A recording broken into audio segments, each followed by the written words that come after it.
muxuu Ancelotti ka yiri tartanka Liverpool ee Premier League.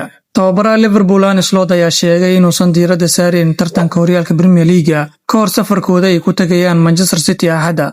Kooxda Reds ayaa mar kale ku guuleysatay horyaalka xil ciyaareedkii ugu horeeyay ee Ancelotti hogaaminay kadib markii uu bedelay tababara Jurgen Klopp. Si kastaba ha ahaatee, difaacashadooda horyaalka ayaa noqotay mid adag, iyadoo 4 guuldaro oo xiriir ah ay la kulmeen, taasoo keentay inay hoos u dhacaan. Liverpool waxay u safri doontaa Etihad iyadoo 7 dhibcood ka hooseysa hogaamiyaasha Arsenal, halka City ay u dhaxayso labadooda iyagoo 6 dhibcood ka hooseeya Gunners. Arsenal ayaa maalinta ka horeysa kulanka Liverpool iyo City u safri doonta Sunderland, taasoo fursad u siin karta inay farqiga dhibcaha sii kordhiyaan ka hor fasaxa caalamiga ah. Ancelotti ayaa shirkiisa jaraa'id ee ka hor ciyaarta ku yiri, "Waxaan diiradda saaraynaa nafteena oo kaliya.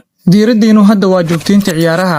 Waxaan luminay dhowr kulan, in ka badan intii caadiyan aan lumin jirnay. Haddase waxaan guuleysanay 2 kulan oo xiriir ah. Markaa diiraddeenu waa hagaajinta ciyaarta iyo soo kabashada ciyaartooyda dhaawacan. Kadibna waan arki doonaa halkaas meesha ay nagu hogaamiso. Laakiin waqtigan xaadirka ah, jadwalka horyaalka ma ahan diiradda kaliya ee aan leenahay."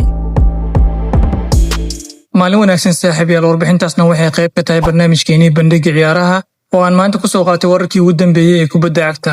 haddii aad ilaalaamaadka muuqaalka nala soo gaartay ilaa inaad muuqaalka like saarto sidoo kalena sii share gareyso. Haddii aad nagu cusubtahay nagu soo biir oo ka mid noqo asxaabta nagu xiran. Mahadsanid.